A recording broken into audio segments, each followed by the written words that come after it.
আজকে খুব মজার একটা তরকারি রান্না করেছি। এটা তো আমার ভীষণ পছন্দ। আ বিশেষ করে শীতের দিনে। তাই আপনাদের সাথে একটু শেয়ার করলাম। শুটকি লাভার যারা আছেন, শুটকি যারা পছন্দ করেন তারা এটা অবশ্যই করে খাবেন। তো রেসিপিটা আজকে আপনাদের সাথে শেয়ার করব। হ্যালো ভিউয়ার্স, আসসালামু আলাইকুম। কেমন আছেন সবাই? চলুন রেসিপিটা দেখে নিই। ভালো লাগলে অবশ্যই ভিডিওতে একটা লাইক দিবেন এবং সুন্দর একটা কমেন্টস করে যাবেন। আর অবশ্যই রেসিপিটা ট্রাই করবেন। এখানে আমি নিয়েছি শুটকি। এটা হচ্ছে বাঁশপাতা শুটকি, ফেওয়া শুটকি, মানে যে যেটা বলে।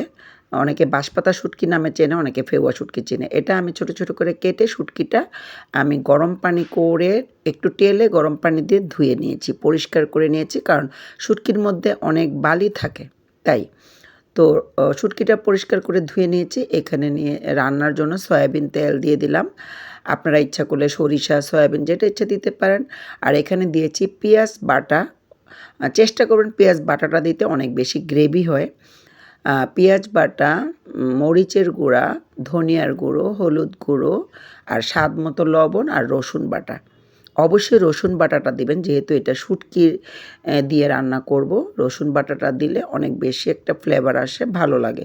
স্বাদ মতো লবণটা দিয়ে সুন্দর করে নেড়ে চেড়ে এটাকে কষিয়ে নিব। যতক্ষণ পর্যন্ত না মশলাটা কষানো হয় ততক্ষণ কষাতে হবে। মশলাটা কষিয়ে তারপরে আমি দিয়ে দিলাম শুটকিগুলো। সেই পরিষ্কার করা শুটকিগুলো একটু অবশ্যই টেলে নিবেন। একটু হালকা টেলে তারপরে পানি ঢেলে দিবেন। তারপরে শুটকিটা সুন্দর করে ধুয়ে নিবেন। তো মশলাটা শুটকিটা দিয়ে সুন্দর করে একটু কষিয়ে নিয়েছি আর দিয়ে দিলাম কাঁচামরিচ। কাঁচামরিচটা একটু কেটে, কেটে দিয়েছি যেন ফ্লেভারটা বের হয়। একটু ঝাল, ঝাল লাগে, ভালো লাগে। কাঁচামরিচের ঝালটা কিন্তু অন্যরকম একটা মজা। সুন্দর করে কষিয়ে নিলাম মশলাটা।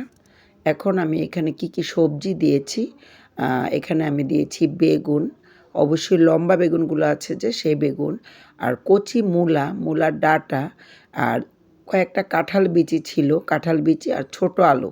এই কয়টা আমি এখানে দিয়েছি। অনেক বেশি মজা এই তরকারিটা। আর কচি মূলাটা, মূলার নিচের অংশ প্লাস ডাঁটাগুলো আমার বেশি ভালো লাগে। অনেকে নাকি মূলার ডাঁটা পছন্দ করে না, কিন্তু আমার কাছে অনেক বেশি ভালো লাগে। তাই সেগুলোও দিয়ে দিলাম। দিয়ে সুন্দর করে কষিয়ে নিলাম। বেগুনটা অবশ্যই দিবেন। বেগুন না দিলে একটু মাখা, মাখা হয় না। বেগুনটা দিলে অনেক বেশি মজা লাগে। সুন্দর করে কষানো, মানে কষিয়ে নিচ্ছি। কষানো হয়ে গেলে তারপরে এখানে আমি পানি দিয়ে দিব। একটু পানি দিয়ে দিব, একটু মাখা, মাখা করে পানি দিয়ে দিব। দিয়ে অল্প আঁচে খুব সুন্দর করে এটাকে ঢেকে দিব। ঢেকে অল্প আঁচে এটাকে রান্না করতে হবে যতক্ষণ পর্যন্ত না এটা মাখা, মাখা হয়ে যাচ্ছে, সেই পর্যন্ত এটা রান্না করবেন। এটা কিন্তু অনেক মজা এই তরকারিটা। তাই আপনাদের সাথে একটু শেয়ার করলাম। আমি মাঝে মধ্যে এটা করি, বিশেষ করে শীতের দিনে।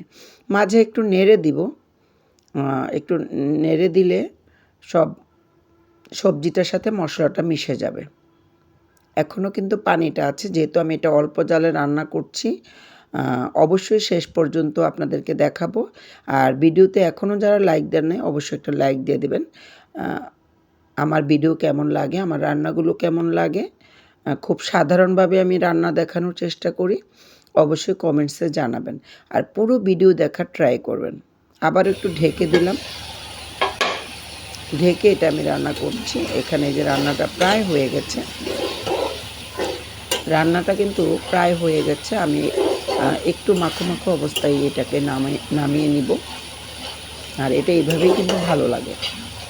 বিশেষ করে যে মূলার যে ডাঁটাগুলো আছে এটা আমার অনেক বেশি পছন্দ। ফুলকপির ডাঁটা, মূলার ডাঁটা আমার অনেক বেশি পছন্দ।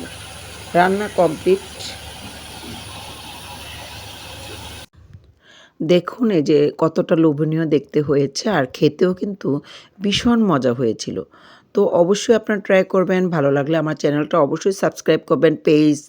পেজ থেকে যারা দেখছেন অবশ্যই পেজটাকে একটা ফলো দিয়ে রাখবেন। সবাই ভালো থাকবেন। আজকের মতো এই পর্যন্তই। আল্লাহ হাফেজ সবাইকে। আসসালামু আলাইকুম।